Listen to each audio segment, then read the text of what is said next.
আমাদের এই পৃথিবীতে থাকতে নেই। তুমি তুমি চলে যাও, চলে যাও, প্লিজ চলে যাও। সবটাই কি ইলুশন, নাকি অন্য জগতের কেউ কখনো হাজির হয়ে যায় চোখের পলকে? ভূত.com with রাসেল। Welcome back. আপনাদের সবাইকে স্বাগত জানাচ্ছি আমি রাসেল। আশা করছি আপনারা সবাই ভালো আছেন এবং ভালোর দলে আছেন। আমিও ভালো আছি, ভালোর দলে আছি। আপনাদের সবাইকে জানাচ্ছি পবিত্র ঈদ উল ফিতরের শুভেচ্ছা। আশা করছি ঈদ ভালো কেটেছে পরিবারের সবার সাথে, আপনজনের সাথে। ঈদের সময় আসতে যেমন ভালো লাগে, ঈদের সময় ঈদ শেষ করে ফিরতে ততটা ভালো লাগে না এবং আমাদের তখন মনটা থাকে অনেক খারাপ। এবং আমি চেষ্টা করব যে আপনাদের মনটাকে যতটা সম্ভব ভালো করে দেওয়ার। হয়তো অনেকেই হয়তো এখন আবারও কর্মস্থলে ফিরে গেছেন, অনেকে হয়তো এখনো আছেন পরিবারের সাথে। যারা আছেন তারা অনেক লাকি, আর কেউ হয়তো ঈদে আসতেই পারেননি। বিশেষ করে আমাদের যে সমস্ত প্রবাসী ভাইরা থাকেন বিভিন্ন জায়গায়, পৃথিবীর বিভিন্ন জায়গায়, তারা কিন্তু প্রত্যেক ঈদে বা হয়তো কোনো ঈদেই টাইম করে আসতে পারেন না। যাই হোক, সবার জন্য অনেক অনেক শুভকামনা। পবিত্র ঈদ উল ফিতরের শুভেচ্ছা জানিয়ে আমি শুরু করছি আমাদের আজকের ভূত.com এবং আশা করছি যে প্রত্যেকটা ঘটনায় আপনাদের অনেক বেশি ভালো লাগবে। লিখছেন, আসসালামু আলাইকুম রাসেল ভাই ও প্রিয় শ্রোতারা, আশা করি ভালো আছেন। তারপরে তিনি লিখেছেন যে দয়া করে আমার নাম ঠিকানা বলবেন না। তারপরে তিনি বলে দিয়েছেন যে কোনটা কোনটা বলা যাবে, কোনটা কোনটা বলা যাবে না। যাই হোক, আমি সব দেখতে পাচ্ছি কিন্তু আপনাদের বলতে পারছি না। তারপর তিনি লিখছেন, ঘটনাটি অনেক বড়, তাই লেখায় কোনো ভুল ত্রুটি হলে ক্ষমা সুন্দর দৃষ্টিতে দেখবেন। এরপরে তিনি বলছেন, আমার ঘটনাটি যদি ভালো লাগে অবশ্যই রাসেল ভাই পড়ে শোনাবেন। আজকে আমি যে ঘটনাটি বলবো সেটা আমার খালাতো ভাইয়ের সাথে ঘটে যাওয়া সত্য একটি ঘটনা। আমি আমার খালাতো ভাইয়ের মতো করেই বলছি। বলছে হাসান। বাংলা একটা বাক্য আছে, সঙ্গদোষে সর্বনাশ। আমারও ঠিক তাই হয়েছে। আমার নাম হাসান, ছদ্মনাম। এখানে আমি সবই ছদ্মনাম ব্যবহার করছি। আমি আমার পরিবার ও নিজের একটু বর্ণনা দিয়ে নিই, যা পরে আপনারা সবাই বুঝতে পারবেন কেন আমি আমার পরিবার এবং আমার বর্ণনা দিয়েছিলাম। আমি খুব সাধারণ ঘরের একটি ছেলে। আমার বাবা একজন কাঠ মিস্ত্রি। আমরা দিন আনি দিন খাই। আমরা 3 ভাই বোন, আমার 2 বোন আর আমি। আমার বাবা আমাদের 3 ভাই বোনের লেখাপড়া করাতে গিয়ে হিমশিম খেত। পরিবারে আমি হচ্ছি বড় ছেলে। আমার সবেমাত্র এসএসসি এক্সাম দেয়া হয়েছে, পলিটেকনিকে ভর্তি হয়েছি। আমি ভাবছিলাম একটু একটু করে আমার স্বপ্ন পূরণ হচ্ছে। এখন আমি কিছু টিউশনি করব এবং আমি আমার বাবার পাশে দাঁড়াবো। কিছুটা হলেও বাবার উপকার হবে। সাল 2021। আমার বাড়ি থেকে আমার কলেজটি মোটামুটি ভালোই দূরে ছিল। আমার গ্রাম থেকে আমি আর আমার এক ফ্রেন্ড সজীব শুধু ওই কলেজে পড়তাম, আর অন্যরা সবাই অন্য কলেজে চলে গিয়েছিল।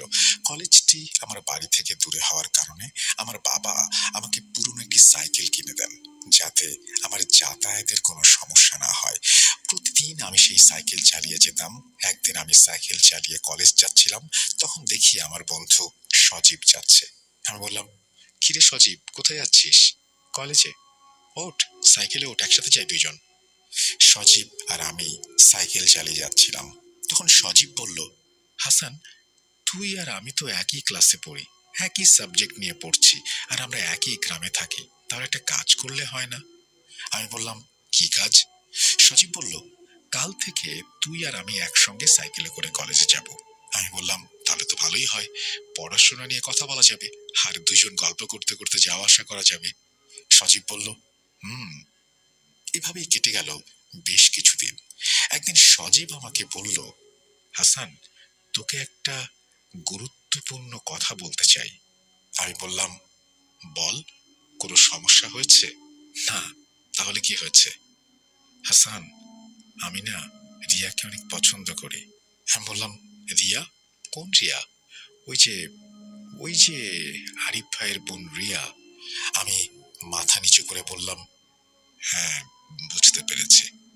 আমি সজীবকে অনেক বোঝানোর চেষ্টা করেছি, কিন্তু আমি পারিনি। সজীব আমার কোনো কথাই শোনেনি।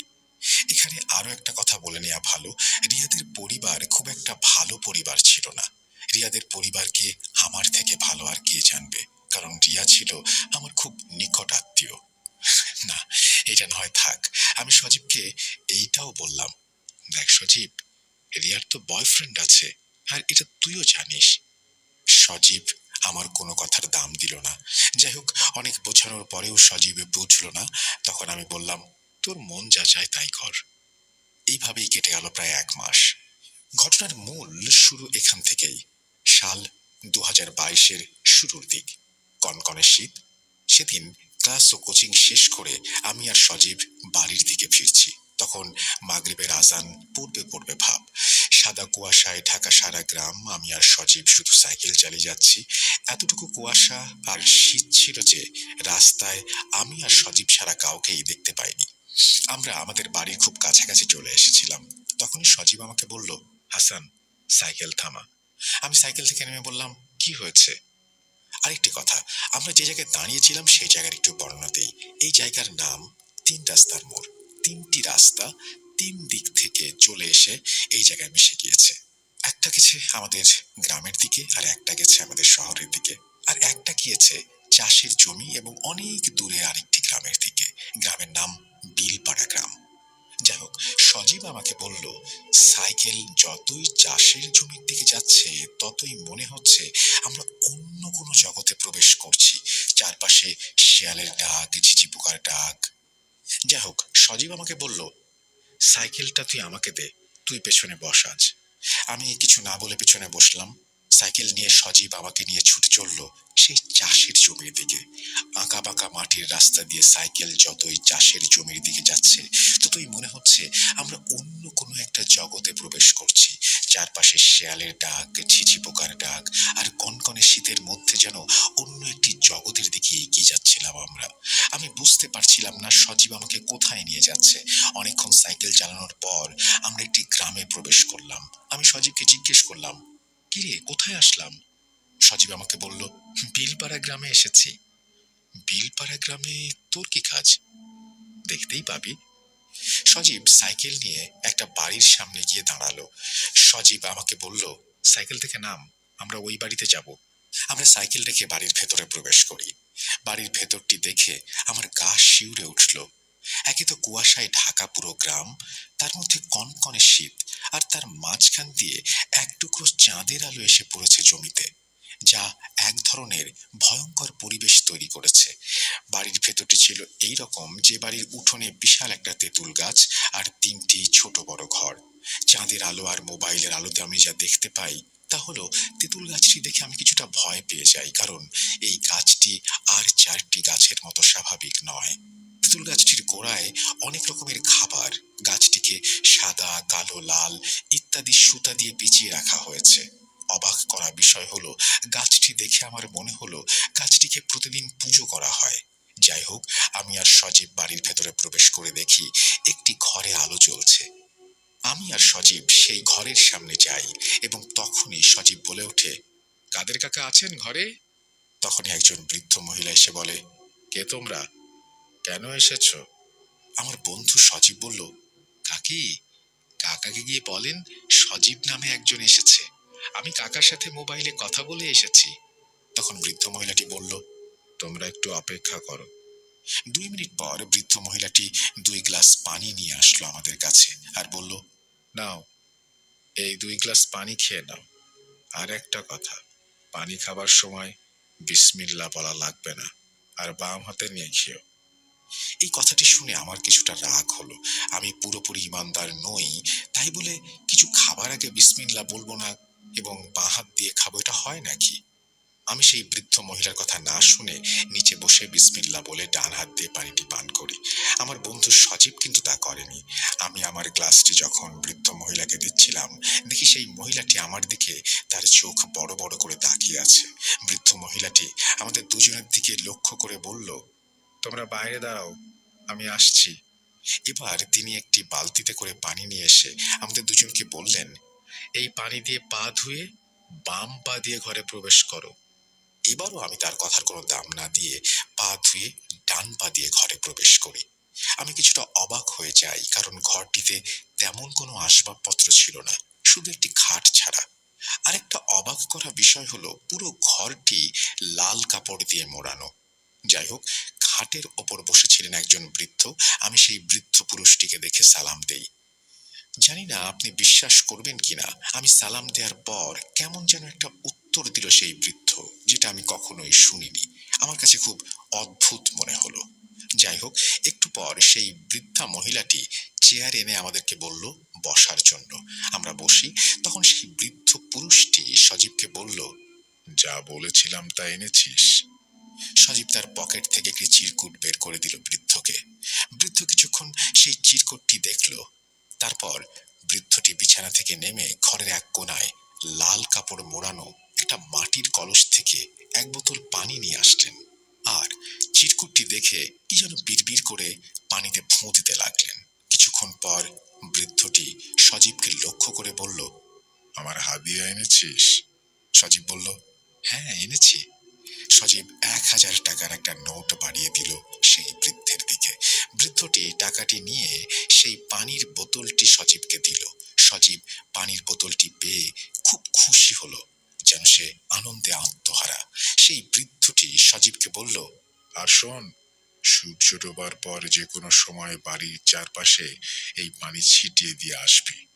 সজীব হাসতে হাসতে বলল, তাহলে কি কাজ হয়ে যাবে? বৃদ্ধ পুরুষটি বলল, না, সবে 50% হবে, আরো 50% বাকি। তখন সজীবের হাসি মুখটি কেমন যেন কালো আঁধার হয়ে গেল। সেই বৃদ্ধটি সজীবকে বলল, আগে প্রথম কাজটি শেষ কর, পরে বাকিটা। প্রথম কাজ শেষ হওয়ার 1 সপ্তাহ পর 3টি জিনিস নিয়ে আমার সাথে দেখা করবি। সজীব বলল, কি 3টি জিনিস? বৃদ্ধ বলল, তার ব্যবহার করা কাপড়ের টুকরো, তার 2-1টি চুল, আর সে খেয়েছে এমন কোনো খাবারের একটি টুকরো। যা করার 1 সপ্তাহের মধ্যেই করতে হবে, আর এই সপ্তাহের মধ্যে যদি না হয় তাহলে আর কখনো হবে না। সজীব বৃদ্ধ লোকটিকে লক্ষ্য করে বলল, যেভাবেই হোক আমি 1 সপ্তাহের মধ্যে সবকিছু নিয়ে আসব। তখন লোকটি বলল, আনতে পারলে ভালো, তোর এই বন্ধুটি অনেক চালাক চতুর, এত চালাক চতুর হওয়া ভালো না। এই বলে বৃদ্ধ লোকটি আমাদেরকে চলে যেতে বলল, আর বলল বাম পা দিয়ে বের হতে। সজীব বৃদ্ধ লোকটির কথা মেনে চলল, কিন্তু আমি মানতে পারিনি। আমি আর সজীব সাইকেল নিয়ে চললাম বাড়ির দিকে। আমার মনে তখন হাজারো প্রশ্ন উকি দিচ্ছে। কৌতূহল বশত আমি সজীবকে কিছু প্রশ্ন করলাম, কিরে সজীব, এই বৃদ্ধ কি কোনো কবিরাজ বা ওঝা? আর সবকিছুতেই বাম হাত বাম পা এসব ব্যবহার করার কথা বলছে কেন? এ কেমন মানুষ রে ভাই? আর এই বৃদ্ধের সাথে তোর কি কাজ? সজীব একটু হাসি দিয়ে আমাকে বলল, বন্ধু, একটু থাম। আমি জানি তোর মনে অনেক প্রশ্ন, আমি তোকে সব বলবো। আমার বেস্ট ফ্রেন্ড বলে কথা। শোন, আমার পরিবারের বিপদ, তাই বাবা আমাকে এখানে পাঠিয়েছেন। এই কথা তুই কাউকে বলবি না, কি তোর বাবাকে কি তোর মাকেও না। আচ্ছা ঠিক আছে, কিন্তু বৃদ্ধ লোকটি যে তোর কাছে চুল, কাপড়, খাবারের টুকরো চাইলো, এগুলো কি জন্য? সজীব তোতলাতে তোতলাতে বলল, এইগুলো এমনি, আমি এত কিছু জানি না। আমি আর সজীবকে আর কিছু বলিনি। তখনও আমার মনে অনেক প্রশ্ন উকি দিচ্ছিল। যাই হোক, আমাদের বাড়ির সামনে আমরা চলে এসেছি। সজীব আমাকে সাইকেল দিয়ে আমাকে বলল, বন্ধু, কাউকে কিছু বলিস না। আমি বললাম, আরে সমস্যা নেই, আমি কাউকে কিছু বলবো না। সেই বলে সজীব তার বাড়ির দিকে চলে গেল, আর আমি আমার বাড়ির দিকে চলে আসলাম। এভাবেই কেটে গেল প্রায় 6 থেকে 7 দিন। সেদিন ছিল শনিবার। আমি আর সজীব ক্লাসের কোচিং শেষ করে বাড়ি ফিরছিলাম। সজীব বলল, হাসান, আজকে একটু বিলপাড়া যাওয়া লাগবে। আমি বললাম, আমি যাব না। সজীব নাছোড়বান্দা, আমাকে না নিয়ে সে যাবে না। অনেক কাকুতি মিনতি করলো। তারপর আমি রাজি হই সেখানে যাবার জন্য। কিন্তু আমি সজীবকে একটা শর্ত দিই যে আমি বাড়ির ভেতরে প্রবেশ করব না। সজীব বলল, আচ্ছা ঠিক আছে। সজীব আর আমি সাইকেল নিয়ে ছুটলাম সেই বিলপাড়া গ্রামের উদ্দেশ্যে। চারপাশে শুধু চাষের জমি আর চাষের জমি। চাষের জমির মাঝখান দিয়ে ছোট্ট একটা রাস্তা। সেই রাস্তা দিয়ে ছুটে চলেছে আমাদের সাইকেলটি। অনেকক্ষণ সাইকেল চালানোর পর আমরা গিয়ে পৌঁছালাম বিলপাড়া গ্রামের ওই বাড়িতে। বাড়ির সামনে আসার পর আমি সজীবকে বললাম, তুই বাড়ির ভেতরে যা, অপেক্ষা করছি। সজীব বলল, আচ্ছা ঠিক আছে, বলে বাড়ির ভেতরে প্রবেশ করলো। সজীব বাড়ির ভেতরে প্রবেশ করার পর আমি ভালো করে চারদিকটা দেখছিলাম। শ্রোতারা বিশ্বাস করবেন কিনা জানি না, এই আধুনিক যুগেও এই বাড়িটিতে কোনো আধুনিকতার বিন্দু মাত্র ছোঁয়া নেই, যেমন বিদ্যুৎ, টেলিভিশন ইত্যাদি। আরো অবাক করা বিষয় হলো, ছোট বড় ঘর আছে 3টি, তবে আমার চোখে মানুষ পড়েছে মাত্র 2জন। বৃদ্ধ ও বৃদ্ধা ছাড়া আমি কাউকে এখানে থাকতে দেখিনি। আর এই বাড়ির আশেপাশে কোনো বাড়িও ছিল না। এই বাড়িটি গ্রামের সর্বশেষ বাড়ি, তারপর শুধু বিল আর বিল। আমি বিলের দিকে তাকিয়ে শুধু ভাবছিলাম, কি করে এখানে 2জন মানুষ, তাও আবার বৃদ্ধ বৃদ্ধা, থাকতে পারেন। আমার মনে মনে অনেক খারাপ লাগছিল। তখনই হঠাৎ করে আমার কাঁধে কেউ যেন হাত রাখলো। আমি কিছুটা চমকে যাই, পেছনে তাকিয়ে দেখি আমার বন্ধু সজীব। সজীব আমাকে বলল, চল, তোকে ভেতরে ডাকছে। আমি বললাম, আমি ভেতরে যাব না, তোকে আগেই বলেছি, আর ওদের নিয়ম কানুন আমার ভালো লাগে না। তখন সজীব আমাকে বলল, বন্ধু, আমরা তো আর এখানে আসবো না, আজকেই শেষ। তুই আমার বেস্ট ফ্রেন্ড, আমার আর আমার পরিবারের জন্য আরেকটু কষ্ট কর। আমি আর না করতে পারলাম না। আমি সজীবের সাথে বাড়ির ভেতরে প্রবেশ করি। প্রথম দিন আমি আর সজীব যেই ঘরে গিয়েছিলাম, আজকে আর আমাদেরকে সেই ঘরে নেয়নি। বৃদ্ধ মহিলাটি সজীবকে আর আমাকে বলল, আমার সাথে চল। মহিলাটি আমাদেরকে নিয়ে তেঁতুল গাছের গোড়ায় বড় একটি ঘরে নিয়ে যায়। যেই না আমি আর সজীব ঘরের ভেতরে প্রবেশ করেছি, তখনই বৃদ্ধ মহিলাটি একটু রাগান্বিত হয়ে আমাকে বলল, দাঁড়া, এত তাড়া কিসের? তোদের আগে পানি পান করাই, তারপর পা ধুয়ে ঘরে প্রবেশ করবি। এবার আমি একটু রাগান্বিত হয়ে বললাম, আমি বিসমিল্লাহ না বলে কিছু খেতে পারবো না, আর বাম পা বা বাম হাতও ব্যবহার করতে পারবো না। তখন আমার বন্ধু সজীব আমাকে শান্ত হওয়ার জন্য বলল। যাই হোক, আমরা ঘরে প্রবেশ করি। ঘরে প্রবেশ করে দেখি পুরো ঘর আগরবাতির ঘ্রাণে মোমো করছে, আর ঘরের চারপাশে হরেক রকমের মোমবাতি জ্বলছে। আর ঘরের এক পাশে একটি আসন করে চোখ বন্ধ করে বসে আছেন সেই বৃদ্ধ। বৃদ্ধ লোকটি আমাদের অস্তিত্ব বুঝতে পেরে সজীবকে উদ্দেশ্য করে বলল, কিরে, তোকে যে আনতে বলেছিলাম এনেছিস? উত্তরে সজীব বলল, হ্যাঁ, আনতে পেরেছি। তখন বৃদ্ধ লোকটি বলল, কই দে দে, দেখি কি এনেছিস। সজীব বৃদ্ধ লোকটির দিকে লাল একটি কাপড়ের ব্যাগ এগিয়ে দেয়। তারপর বৃদ্ধ লোকটি ব্যাগ থেকে এক এক করে 3টি জিনিস বের করে, কিছু চুল, একটি ছোট কাপড়ের টুকরো, অর্ধেক খাওয়া একটি চিকেন ফ্রাই। আর এই 3টি জিনিস দেখে বৃদ্ধ লোকটি একটা চিৎকার দিয়ে উঠল, আরে, এই 3টি জিনিসকে একটি মাটির পাত্রে রাখতে বলেছে কে? শোন, আমি একটা কাজ শেষ করে আসছি, আর একটা কথা, ঘরের বাইরে যাই হয়ে যাক না কেন, তোরা কেউ ঘর থেকে বের হবি না। এই বলে বৃদ্ধ মহিলাটি ও বৃদ্ধ পুরুষটি সজীবের দেয়া জিনিসগুলো নিয়ে বাইরে চলে যায়, আর ঘরের দরজাটি ভালো করে বন্ধ করে দিয়ে যায়। ও, আরেকটি কথা বলতে ভুলে গিয়েছিলাম। বৃদ্ধ লোকটি সজীবকে বলেছে, আমি তোকে পানি পড়া দেওয়ার 1 দিন পর তুই পানি ছিটিয়ে দিয়েছিলি, তাই না? সজীব বলল, হ্যাঁ। তখন বৃদ্ধ লোকটি চিৎকার করে বলল, আমার প্রভু ওজিরের কাছে আর কোনো কিছুই অসম্ভব না। ওজিরের দয়ায় তোর একটি কাজ হয়েছে, আশা করছি এটাও হয়ে যাবে। যাই হোক, তারা 2জন চলে যাওয়ার পর আমি সজীবকে জিজ্ঞাসা করলাম, কিরে সজীব, কি হচ্ছে এসব? আর কি সব কুফরি কথাবার্তা বলছে? সজীব আমার কথার কোনো উত্তর দিল না। আর তখনই হঠাৎ বাইরে তুমুল ঝড় বৃষ্টি শুরু হলো। আমি আর সজীব কিছুটা ভয় পেয়ে যাই। আমি সজীবকে বলতে লাগলাম, কিরে, এই শীতের দিনে আবার ঝড় শুরু হলো কিসে? তখন আমি দেখি সজীব ভয় পেয়ে ভীতুর মতো একটি চেয়ারে বসে আছে। আমি বাইরে কি হচ্ছে দেখার চেষ্টা করি, কিন্তু কিচ্ছু দেখতে পাইনি। বাইরে এতটাই ঝড় হচ্ছিল যে মনে হচ্ছে এক নিমিষেই সব শেষ করে দেবে। তখনই বাতাসের তীব্র গতিতে দরজাটি খুলে যায়, আর তারপর দেখি ঘরের বাইরে তেঁতুল গাছটি যেন এখনই ভেঙে পড়বে। আর সেই তেঁতুল গাছটির গোড়ায় বসে বৃদ্ধ পুরুষ ও মহিলাটি কোনো একটি অবয়বকে পুজো করছে। আর তাদের পুজোকে লক্ষ্য করে বেশ কিছু কালো অবয়ব তাদের চারপাশে ঘোরাঘুরি করছে। এই দেখে আমি ভয়ে সজীবের কাছে যাই, আর রাগান্বিত হয়ে বলি, তুই এই কোথায় নিয়ে আসলি আমাকে? সজীব ভয়ে কিছু বলতে পারছিল না। এভাবে ঝড় চলল 15 থেকে 20 মিনিটের মতো। কিছুক্ষণ পর আমাদের মনে হলো ঝড় থেমে গেছে। তার কিছুক্ষণ পর আমরা দেখি আমাদের দরজাটি খুলেছে। ঘরে প্রবেশ করলো সেই বৃদ্ধ আর বৃদ্ধা। তারা আমাদের 2জনকে দেখে বলল, বিশেষ করে আমাকে লক্ষ্য করে বলল, কি রে, ভয় পেয়েছিস? এই বলে বৃদ্ধ লোকটি একটু হাসলো। বৃদ্ধ লোকটি হাসতে হাসতে তার আসনে গিয়ে বসলো আর বলল, সজীব, তোর কাজ হয়ে গেছে। তারপর সেই বৃদ্ধ লোকটি সজীবের দিকে 2টি তাবিজ এগিয়ে দিয়ে বলল, শোন, এই তাবিজগুলো পড়ার নিয়ম, প্রথমে তোকে কাপড় চোপড় সবকিছু ছেড়ে দুইটি তাবিজ দুই জায়গায় পড়তে হবে, একটি বাম হাতে আর একটি তোর কোমরে। আর দ্বিতীয় নিয়ম হলো সে রাতে কোনো কাপড় চোপড় ইউজ করা যাবে না। কি পারবি? সজীব বলল, আমি সব করতে পারবো। আমি বললাম, কিরে সজীব, তুই পাগল হয়ে গেলি নাকি? সজীব আমাকে ধমকের সুরে বলল, তুই চুপ থাক। সজীবের কাছে আমি এরকম ব্যবহার আশা করিনি। যাই হোক, আমি আর সজীব তাদের কাছ থেকে বিদায় নিয়ে চলে আসব, তখনই সেই বৃদ্ধ লোকটি বলে উঠল, বাম পা দিয়ে বের হ। আর শোন, তাবিজ দুটো বাঁধার আগে তেঁতুল গাছের গোড়া থেকে দুটি সুতো নিয়ে যা, একটি লাল আর একটি কালো। সজীব উত্তরে বলল, আচ্ছা ঠিক আছে। এই বলে সজীব আর আমি ঘর থেকে বের হয়ে যেই না তেঁতুল গাছের গোড়ায় যাই, আমার আত্মারাম খাঁচা ছাড়া হয়ে যায়। দেখি গোড়ায় বেঁধে রাখা হয়েছে একটি মুরগি, একটি কোয়েল পাখি, একটি কবুতরের বাচ্চা ও একটি কুঁচে সাপ, আরো কিছু মুরগির মাথা, সিঁদুর ইত্যাদি। কি ভয়ানক দৃশ্য! এইসব দৃশ্য দেখে সজীবকে বললাম, কিরে, এসব তো কুফরি কালামের নমুনা। সজীব একটু মুচকি হেসে বলল, আরে না, কাদির কাকা অনেক ভালো মানুষ। হ্যাঁ হ্যাঁ, তা তো দেখতেই পাচ্ছি।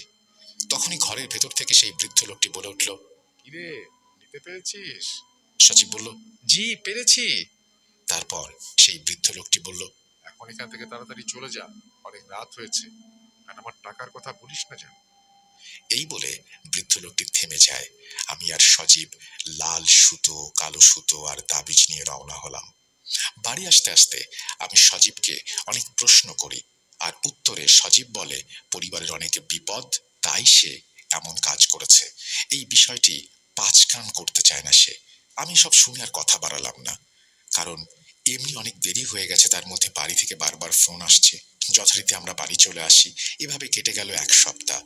একদিন আমি আর সজীব কলেজের মাঠে বসে আছি, হঠাৎ আমাদের সামনে আসলো রিয়া। সজীব রিয়াকে অনেক পছন্দ করে, কিন্তু রিয়া পছন্দ করতো আরেকজন ছেলেকে, আর সজীবকে সে দেখতে পারতো না। আমি সজীবের সাথে চলি বলে রিয়া মাঝে মাঝে আমাকে কথা শোনাতো। যাই হোক, রিয়াকে দেখে সজীব তো অবাক। রিয়া মাঝে মাঝেই আমার কাছ থেকে কিছু নোটবুক নিত। আমি মনে করলাম হয়তো সে নোটবুকের জন্য এসেছে। আমি যেই না রিয়াকে জিজ্ঞেস করব, রিয়া কিছু লাগবে, তখনই রিয়া বলল, সজীব, তোমার সাথে আমার কথা আছে, চলো আমার সাথে। সজীব আর রিয়া চলে যাচ্ছিল, তখন সজীব ঘাড় ঘুরিয়ে আমার দিকে তাকিয়ে একটু হাসি দিল। আমি জানতাম যে সজীবের সাথে এটাই আমার শেষ দেখা, শেষ কথা, শেষ চলা। কি ভাবছেন, সজীব মারা গিয়েছে?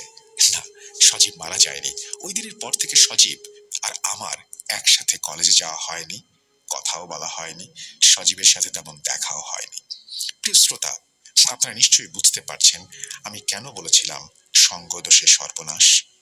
এখন আমি যতটুকু বলবো তার অর্ধেক বলবো, আর অর্ধেক বলবে আমার খালাতো ভাই রাকিব।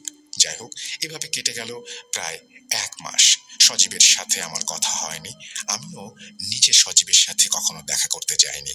একদিন আমি কলেজের মাঠে বসে আছি আর ভাবছি, সজীব তো আমার বেস্ট ফ্রেন্ড ছিল, আমার বিপদে সে আসতো, আমি তার বিপদে যেতাম। আজ এমন কি হলো যে সজীব আমার সাথে আর কথা বলে না? তখনই আমার এক ক্লাসমেট আমাকে এসে বলল, হাসান, কিছু শুনেছিস? আমি বললাম, কি শুনবো, কি হয়েছে? তখন আমার ক্লাসমেট বলল, সজীবের সাথে রিয়ার তো ভালো একটা সম্পর্ক গড়ে উঠেছে। আমি একটু মুচকি এসে বললাম, মানুষের মন কখন যে কোন দিকে যায়। যাই হোক, আমি ক্লাস ও কোচিং শেষ করে বাড়ি ফিরছিলাম। যদি ভুল না করে থাকি, সেদিন ছিল শনিবার, 15/3/2022। আমি যখন আমাদের বাড়ির 3 রাস্তার মোড়ের খুব কাছাকাছি, তখনই দেখি কেউ একজন আমাকে ইশারা করে সাইকেল থামানোর জন্য বলছে। আমি 3 রাস্তার মোড়ে সাইকেলটা দাঁড় করাই, আর সেই বিলপাড়া গ্রামের বৃদ্ধ লোকটি, সেই লোকটিকে দেখে আমি সালাম দিই, কিন্তু তিনি আমার সালামের কোনো উত্তর না দিয়ে আমাকে বললেন, টাকা কোথায়? এই পর্যন্ত আমার টাকা কেউ মেরে দিতে পারেনি, তুইও পারবি না। তোর প্রতি আমার একটু মায়া হলো বলে আমি নিজেই তোর কাছে আসলাম, আর আমি কখনো কারো কাছ থেকে চেয়ে কোনো কিছু নেই না। টাকাগুলো দে, আমি চলে যাই। বৃদ্ধ লোকটির সব পাগলামি কথাবার্তা শুনে আমি কিছুটা রাগান্বিত হয়ে যাই আর বলি, কি আজে বাজে কথা বলছেন? আমি কেন আপনাকে টাকা দেব, আর আপনি আমাকে কেন এসব বলছেন? বৃদ্ধ লোকটি আমাকে বলল, আমি জানি না, আমার টাকা তোর কাছেই আছে, ভালো করে বলছি, টাকা দিয়ে দে। তখন আমি বললাম, আপনার কোনো প্রকারের টাকা পয়সা আমার কাছে নেই, সজীব কি আপনাকে টাকা দেয়নি? তখন বৃদ্ধ লোকটি রাগান্বিত হয়ে বলল, তোরা দুইজন আমার সাথে মজা করছিস তাই না? এই বলেই বৃদ্ধ লোকটি আমার মাথার চুলের মুষ্টি ধরল, এত জোরে ধরল যে আমার মনে হচ্ছিল আমার মাথার সব চুল ছিঁড়ে চলে আসবে। আমি বৃদ্ধ লোকটিকে পাগল বলে ধাক্কা মারি। তিনি আমার থেকে কিছুটা দূরে সরে যান। সেই বৃদ্ধ লোকটি অন্য কোনো ভাষায় আমাকে কিছু একটা বলে চলে যান বিলপাড়ার দিকে। আমি আমার মাথায় হাত দিয়ে দেখি বেশ কিছু চুল ছিঁড়ে গিয়েছে। আমি তখনই সজীবের বাড়ির দিকে রওনা হলাম। আমি সজীবকে বাড়িতে পাইনি। প্রিয় শ্রোতা ও রাসেল ভাই, আমি জানতাম যে আজকের পর আমার জীবন এখানেই থেমে যাবে। সংক্ষিপ্ত আকারে আমি আমার বর্ণনা দেই আমার সাথে কি হয়েছিল। আমি বাড়ি আসার পর অনেক অসুস্থ হয়ে পড়ি। এতটাই অসুস্থ হয়ে পড়ি যে আমাকে 3 মাস হসপিটালের বেডে কাটাতে হয় এবং তারপর আমি সুস্থ হইনি। তারপর কি হয়েছিল তা বলবে আমার খালাতো ভাই রাকিব। হাসানকে 3 মাস হসপিটালে রাখার পরেও হাসান সুস্থ হচ্ছিল না, আর আমরা টাকা পয়সার দিক থেকেও দুর্বল হয়ে পড়ছিলাম। আশা করি আপনারা সবাই জানেন হাসানের বাবা ছোটখাটো কাজ করত। যাই হোক, হাসান সুস্থ হচ্ছিল বলে আমরা হাসানকে আমাদের বাড়িতে নিয়ে আসি, অর্থাৎ হাসানদের বাড়িতে। বাড়ি আনার পর শুরু হলো হাসানের আর এক সমস্যা। তা হলো হাসান অনেক পাগলামি করতে লাগলো, যেমন ফাঁসি নেয়া, নিজের হাত পা কেটে ফেলা, কাউকে দেখলে মারধর করা, ইত্যাদি ইত্যাদি।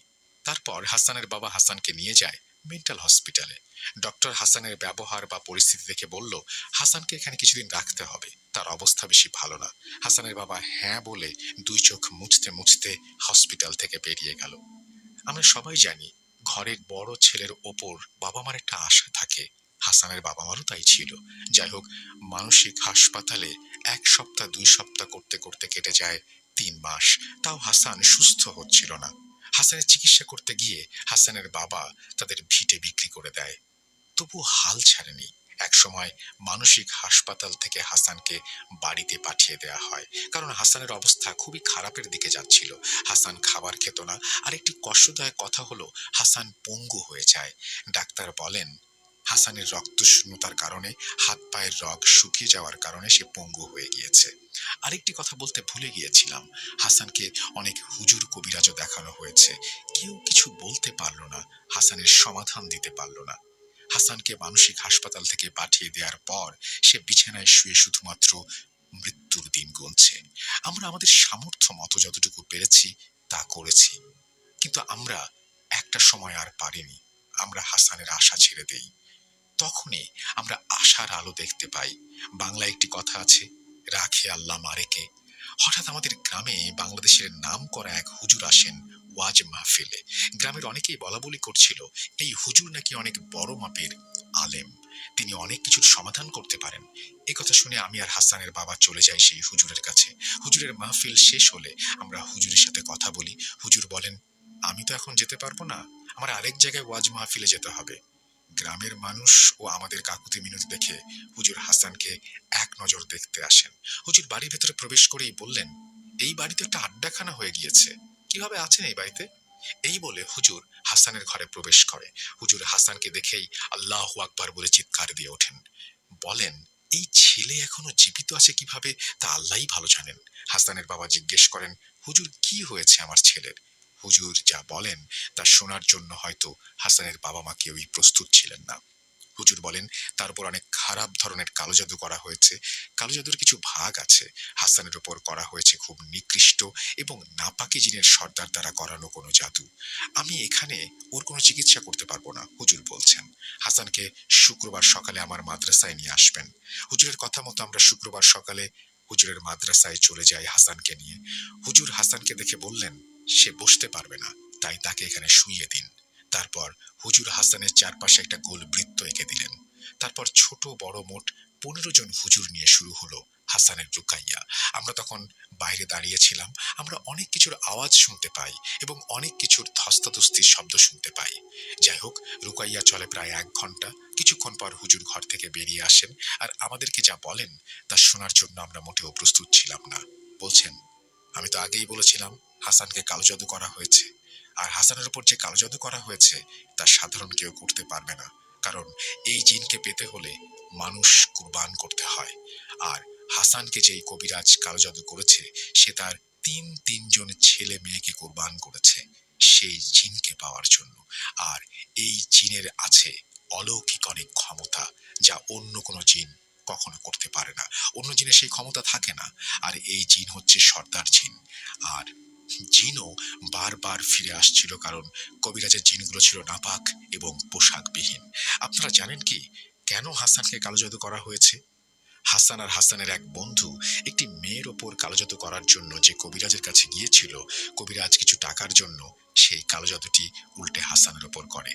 হাসান আর তার বন্ধু কবিরাজকে বলেন, যদি আপনি জাদুর কাজ করে দেন, আমি সেই মেয়েকে পাই, তাহলে আপনাকে আমি সব টাকা, অর্থাৎ আমার সব টাকা দিয়ে দেব, এবং কাজ না হলে কোনো টাকা পয়সা আমি দেব না।